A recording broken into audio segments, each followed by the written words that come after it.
কি গো কি নিয়ে আসছো? দেখছি তোমার সবসময় পার্সেল আসতেই আছে এটা সকাল হতে আমার হতে। পার্সেল, এটা আমার পার্সেল, এটা তোমার মেয়ের পার্সেল, আর এগুলো সব তুমি অর্ডার করেছো।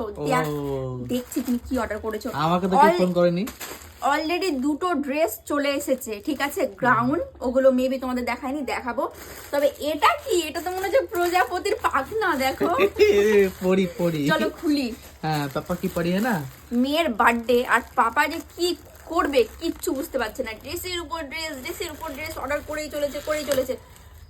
বাই দ্য ওয়ে, মেয়ের বার্থডে, তো মেয়ের মায়ের ড্রেস কই? মেয়ের মায়ের ড্রেস দেখাও নাকি?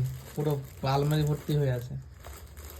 এরকম বলিস না বাবু, আমার একটাও ভালো ড্রেস নেই, বিশ্বাস এই কর। যে মেয়েদের কিছু বলা নেই, মেয়েদের অভ্যাসটাই এটা। তুই, আমি জাস্ট এটা ভাবছি যে আমি কি পরবো। ছোট নিয়ে নিয়েছো, গ্যারেন্টি আমি বলছি ছোট, আর এমনিতেও ভালো লাগছে না দেখতে।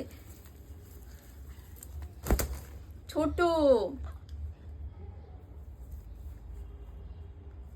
দিস, এটা তোমার ভালো লেগেছে এই ড্রেসটা? না আমার অনলাইনে দেখতে ভালো লাগছিল, আমি তো জানি রিটার্ন আমার করতে ভালো হবে। লাগেনি, কিন্তু এই যে মহারানীকে দেখো।